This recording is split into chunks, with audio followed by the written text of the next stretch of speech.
Hi and welcome to Police Stories Podcast. This is a series of short stories about my 28-year career in the UK Police Force. Welcome if this is your first time, and welcome back if you've been here before. Hopefully you enjoyed it.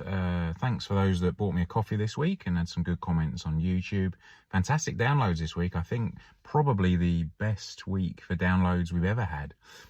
Not really sure why, but very glad of it, so thanks.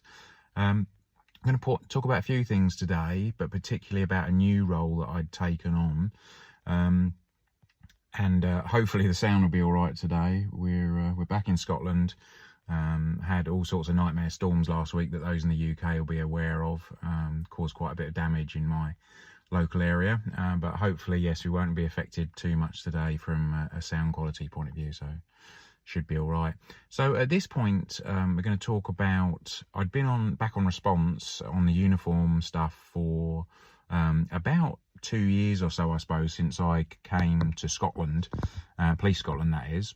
And I must admit, at this point, I was probably getting a bit weary of being back on team and response. Now, certainly sort of seasoned cops, when they've had a few years out in specialist roles, the thought of going back on response in uniform and sort of dealing with stuff at the sharp end perhaps scares them a bit. And, generally they kind of, people like to do what they know, what they're familiar with, particularly if they've become like a specialist in their own right.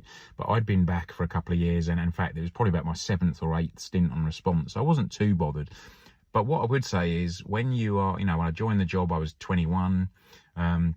At this point in my career, I was, getting on for 50, and your attitudes change somewhat, and also your ability to deal with idiots, quite frankly, And when you're young, it just kind of rolls off, and you're not too worried. But I must admit, I did find, lots of our clients starting to grate on me a bit, to say the least. Because the problem is, you're going out to the same people every week, and it didn't matter what was happening in your life. If you were having a bad day for whatever reason, you were still having to go out to the neighbour disputes about the fact that somebody had, moved their fence a foot into their neighbour's garden, or that their tree had overgrown, or someone had put up a CCTV camera in a window and the neighbour perceived that they were now spying on them, And as one-offs, not a problem, but what you'd find, unfortunately, especially in a smaller town like I was working at the time, it was the same characters time and time again. So, you could go to them once a day, 2 times a day, you'd be back, same thing, It would be like, my girlfriend came round and she, stole my last cigarette. I want to report a theft. Really, really petty stuff, which, as I say, is a one-off, not a problem. But, excuse me, as ongoing, and repeated calls, and certainly when you're getting a bit longer in the tooth, like I was at this point, it was getting a bit wearing for sure. So I was certainly looking around at other options within the police, because that is the beauty of the police. There are so many different roles, and as you've heard, if you've been listening to the series, I have done a few of them for sure. I've had a very varied career, but you didn't have to stay in one place. And certainly when colleagues of mine would be moaning about, oh, this is rubbish, that's rubbish, you'd be like, well, transfer, move somewhere else, go to a different department, do something else. But I'm afraid the vast majority of them would just want to stay in the same place and moan about it, which used to frustrate me, intensely. But there we go. So I was looking around at various roles, and a role came up. Now, when I first started in the police, there was very little involvement with councils and other agencies, whether it was highways or, the NHS or the ambulance or whatever. Obviously, you went and saw those people when you were attending calls and accidents and things. But in terms of various higher levels to make sure things sort of ran smoothly, that just didn't happen. There was no liaison officers and things like this. But as time went on, those roles were created. And I have to say, initially I was very sceptical, having never been involved in that sort of world. But actually, as I became involved, I was aware that liaison officers with things like the council and various other agencies actually are quite useful and do help those cops on the street. The response cops do their job. one of the scenarios might be that, if you had somebody you were going back to all the time that had bad mental health problems, and you had response cops going out daily to that person, as we had in the town I've talked about before, it was getting ridiculous. There was 2 or 3 999 calls a day. Well, the sort of council and sort of NHS liaison types had various meetings and managed to secure that, police would no longer attend that address, and that the mental health team would go instead. And that just freed up cops on the street to have more time to answer other calls or cover their paperwork or whatever. Because if you have 2 or 3 of those people in a small town that are creating these calls, multiple calls every day, you can imagine if you then effectively take them away, because let's face it, they're not police calls, they're NHS mental health calls, and they're generally not for the police to attend as long as they're not, threatening to take their life or being violent. So unfortunately, that's crept more and more into the police. Anyway, I'm digressing a bit as I do. But so I'd applied for this job as a local authority liaison officer, a LALO. And I must admit, I didn't expect to get it particularly. You have to go and attend a board, an interview with 3 sort of higher ranks that ask you questions. The problem was I knew that a good friend of mine was also going for the job. Now, she had done the role before in another division within Scotland and was very, very good at it, and was sort of really well respected in that role.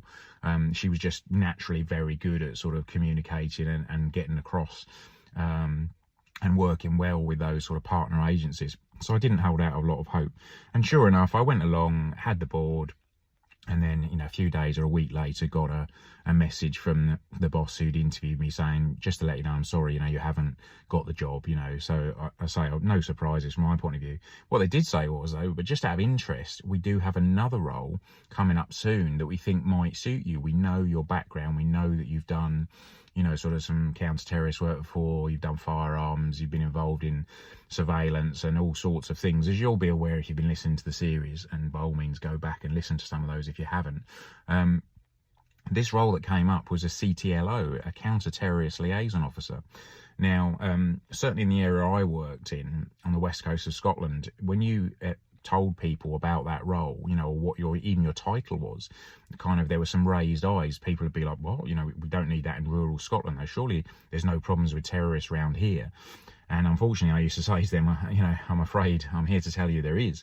Because one of the issues is, if you're a bad guy or girl and you're intending to, let's say, put together a device that you want to detonate somewhere, you don't practice or go into, central Glasgow to test your explosives and to see how much you need to put, in to make it go with a bang or whatever, because clearly you're going to be found out. So what was happening was, and, by no means, I'm afraid this is unique. I'm sure this happens in rural Wales, rural Scotland, I'm sure down in Cornwall, in the depths, wherever, bad people, unfortunately, tend to take themselves away to remote sort of rural locations to test things out.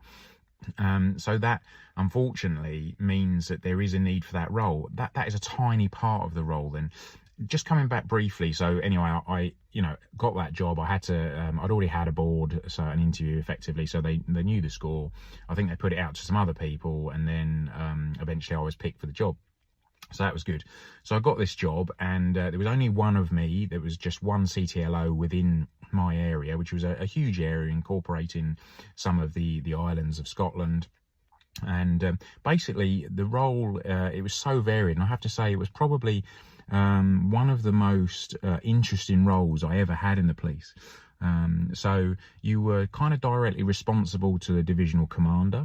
So rather than having like a chain of command where you had a sergeant, the sergeant spoke to the inspector spoke to the chief inspector, etc., you generally went straight to either your superintendent or your chief superintendent, because that person, the divisional commander, or maybe the one just below it, the sort of operational commander, was responsible for the whole division, which could be a huge area. And what they needed to know was what was happening in their area in relation to CT, counter-terrorist stuff. They needed a single point of contact, rather than them having to sort of traipse around to various units and, attachments and things to say, what's happening this week, can you tell me? That was my job. I went around to all those people, and then each week would meet with the boss and basically update them as to what had been happening. So from my point of view, there was a lot of liaising with all the various police agencies. So counter-terrorist operations, intelligence, I'd be reading intelligence reports, I'd be speaking to, local cops. If there was any calls came in that, could have had a sort of CT element to them, then I would definitely speak to the cops involved and see, did that need developing? Was there anything more? And of course, because of the way policing works, some of your calls would come in the weirdest way, and you'd be looking down the list of calls, and you might see, a neighbour dispute. Well, at first glance, a neighbour dispute is never going to be counter-terrorism. But it's only when you speak to the cops that go, or you read into the call itself a bit more, that you find out, that there could be an element there, because the dispute is actually about the fact that the neighbour is always dumping chemical containers, over their neighbour's fence. And when you look at that, you realise that some of those chemicals, perhaps are precursors to putting together explosives. And you realise now that this guy is dumping loads and loads of empty chemical bottles over his neighbour's, fence into their garden. Well, what does he need those containers for? Let's say it's acetone, for example, nail varnish remover, which most people have in their houses, and obviously in a small bottle that you're sort of cleaning your nails with, no problems. If you start buying 20 litres of that at a time, there's definitely going to be questions asked. And so that could be a neighbour dispute that actually turned into a CT job. So then we would go away and try and develop it. Well, who is this guy? We need to look at his background. Has he got a criminal record? Is there any intel reports on him? I might then go away and speak to more, I'd call them sneaky beakies, sort of what used to be called special branch, but now were various sort of intelligence agencies, including sort of government intelligence agencies, to see, have they got anything on this guy? Is there any concerns? And then ultimately that could lead to, a warrant at that address, a search warrant. And then what you find, from there, who knows? That can also develop. So a lot of my role as well was doing talks, and I would do inputs on counter-terrorism, and that could be to literally anyone and everyone. I did it to a lot of response officers, because that's the thing about being a response cop. You have to kind of be, have a working knowledge of everything from, the tread depth that you have to have on your tyre, to what's the act and section in relation to somebody creating an IED, an improvised explosive device, a bomb within their house. Now, realistically, you're never going to be an expert in all those areas, and the police has experts in those areas. As a response cop, what they need you to do is have a working knowledge to realise there's something more to this than meets the eye. When you go out to that address and you see these plastic containers, you don't just think, oh, it's a council job because he's just dumping rubbish. You actually look at it and go, hang on a sec, they're acetone bottles. Why is he using so much acetone, and what's he doing with it? So by me going out and doing talks and inputs to not just police, but everyone and anyone I could think of, that was what I loved about the role. It was down to me to develop it and to make my own contacts. So, for example, I gave those inputs to ambulance crews, fire crews, mental health teams, Coast Guard, all these different agencies, particularly housing associations. I really concentrated on those, because these people every day are going into people's houses, and they're the ones that I need to give that little bit of knowledge, like the response cops, that when they go around and they see, all these empty chemical bottles, they're also thinking, I'm sure that guy that came in from the police and was talking about a load of old CT rubbish, I didn't really listen, but he said something about, empty plastic containers, chemical containers, and actually, I'm standing here now in this flat of one of my tenants, one of my clients, one of my, I've gone out as an ambulance crew and I'm, sort of helping someone, and they've got all this stuff in there. And all I was asking really was for them to tell me, if you had concerns, if you saw something that didn't look right, if it made the hairs on the back of your neck stand up, then you should be coming forward and telling me. Now, there absolutely may be no problems and a completely innocent reason why that person had that stuff. Maybe they owned a nail bar or whatever, but let me do the digging. I will check that out, because I'd much rather have 20 inquiries that turn into nothing that are genuine than miss that one that is putting together a device and that they go and activate that device somewhere. So there was a lot of talks, for sure, a lot of inputs, which I really enjoyed, and that involved a lot of travelling. So that was really good. There was a lot of liaising with the military as well. My area covered various military bases, including Faslane, which is the home of the sort of nuclear subs, very, very sensitive site on the west coast of Scotland. So there was lots of stuff around that, not just about the sensitivities of the actual subs and what they did and the people on board, but I would also have involvement with US Navy, for example, or other countries' Navy liaison officers, because unfortunately, and it's fairly well known around these parts and probably anywhere that has big Navy, Army bases, Marines, whatever, that every now and then they go into town and cause trouble. And of course, if you've had a submarine or, you know, a large warship or something that's been out to sea for weeks, months, out on patrol and then comes back, those guys and girls are renowned for, you know, blowing off a bit of steam when they come ashore. And of course it would lead to an increase in arrests and trouble and fights, and sometimes sort of inter-ship fights, you know, where, you know, one ship was against one, you know, submarine crew or whatever. And then every now and then there would be more serious incidents. One that springs to mind was a submariner from a US Navy sub that got arrested for rape in Glasgow while he was on shore leave. The problem was that boat now needed to leave with him as part of the crew, but he was in custody. So one of my roles was again a liaison between kind of the investigating detective inspector in Glasgow and the commanding officer of that submarine, and sort of put the two together, who sorted out how they were going to deal with, you know, was this guy getting released? Did he need to be released? How was he coming back on bail? If he was going to be released, for example. So that was just one of the scenarios. You can imagine now, you know, times that by 10, and those sort of things happen quite a bit. I did a lot of work with Prevent as well. Now, Prevent has quite a bad name in the UK, and for those that aren't in the UK, basically it's the sort of government's answer to counter-terrorism and trying to, as it says, prevent, you know, people going down an extremist path.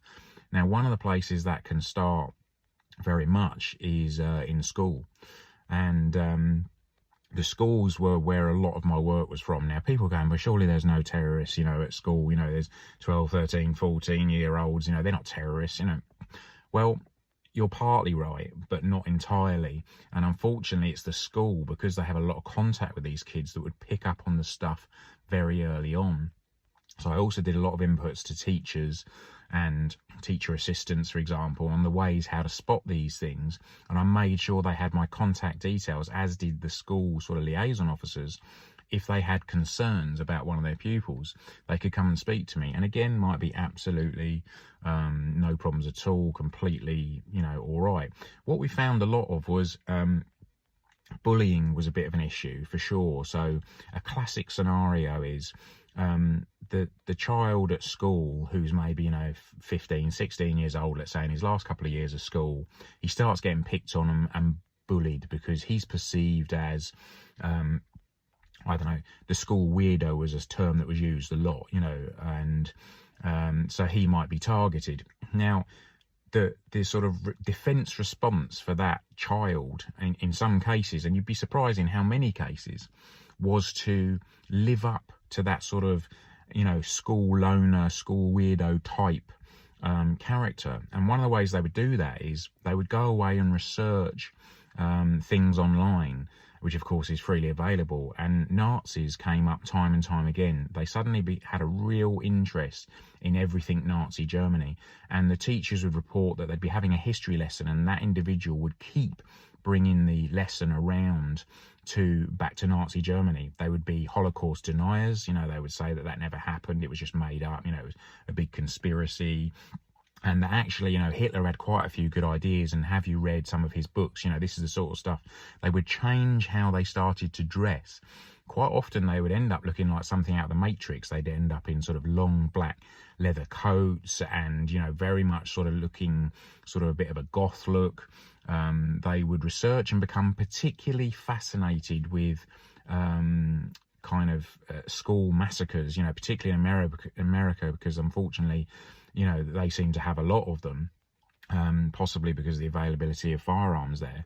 And so we would see, you know, this person would now change their appearance, start acting strange. They would perhaps let it know to their other, you know, peers, their other students, that they were either thinking of bringing weapons to school, or they were bringing weapons to school. And in several times we saw them talking about, or I saw them talking about, they'd have a kill list where they particularly hated certain other students, and that they were at the top of their list. They were going to bring a weapon in, and that they were going to kill them, and they were very much, as I say, fascinated and infatuated with things like the Columbine school massacre, which was a mass sort of shooting in America. And also various other really unsavory kind of right-wing type elements. We see a lot of that, and all of this was designed, as I say, really, I think, as a defense mechanism to live up to this perceived thing that they were a little bit odd, because suddenly they came from, this odd person who should be bullied to, actually, this guy is a little bit edgy and dangerous, and I'm not sure he isn't going to do something crazy, and maybe we should just back off him a bit, because I'm a bit worried he is going to bring a knife to school and stab me.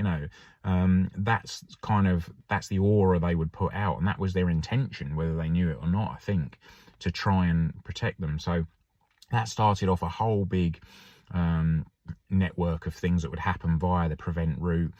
Perhaps I'd be informed, I'd do some background, then there'd be a group would get together, a multi-agency group would get together and discuss this case, and you'd have people there from housing, mental health, sometimes doctors, NHS staff, all sorts of people, all who knew about this individual, and we would find out as much as we could about this individual before we decide if they were suitable to come onto the prevent program.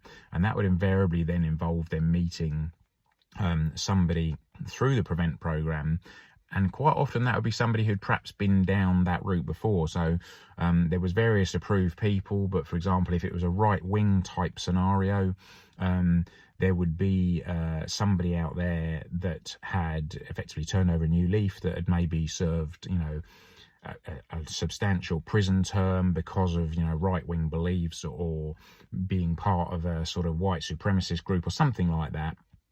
But as I say, now turned over a new leaf, they would go out and meet this person regularly and say, I know you think it's cool and, you're doing it for whatever reason, but look where it ended up for me. Look what happened to me. I ended up, long-term in prison, lost my life, lost my relationships, don't see my kids, blah, blah, blah. And it was surprisingly effective. I'm not saying it was perfect, and it didn't work in every occasion for sure.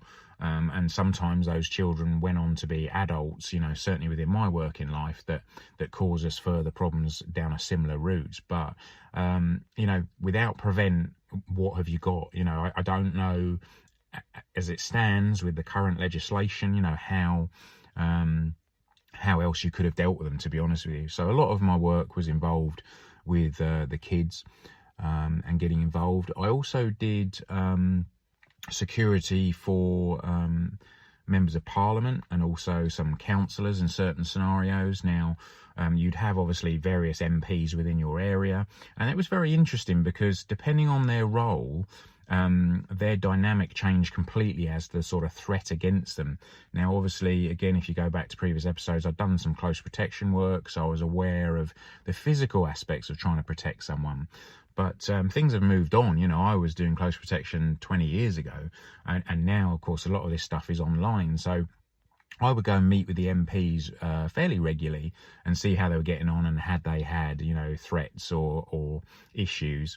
Now, generally, your day-to-day MP doesn't have a problem, but of course, it only needs a very sort of interesting vote on a certain thing, like, I don't know, Syria or immigration or something like that, because you can look and see how your member of parliament voted.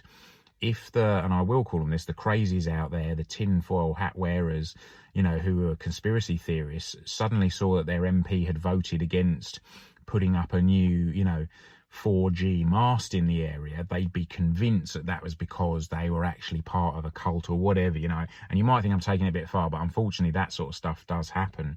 So literally overnight, your MP that's had no problems for ages suddenly has attracted a lot of attention from these sorts of people and starts getting emails. They might be getting stalked. They could have security issues in their office or at home. So that all needed a lot of work.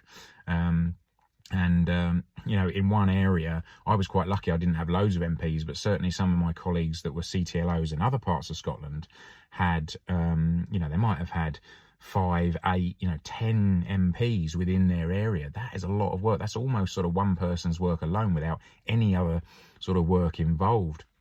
So I did a lot of work around security, and off the back of that as well, it was very interesting. I did 2 courses in the police, one of which you probably heard of, one of which I'd be amazed if you had, because very few cops have heard of it. And to be honest with you, I'd been a cop for, 26 years or something at this point. I'd never heard of it. So really interesting. The first one was a crime prevention course, where you kind of heard of those before. And that was a week-long course at the police training college here in Scotland, Tullyallen. Really, really interesting.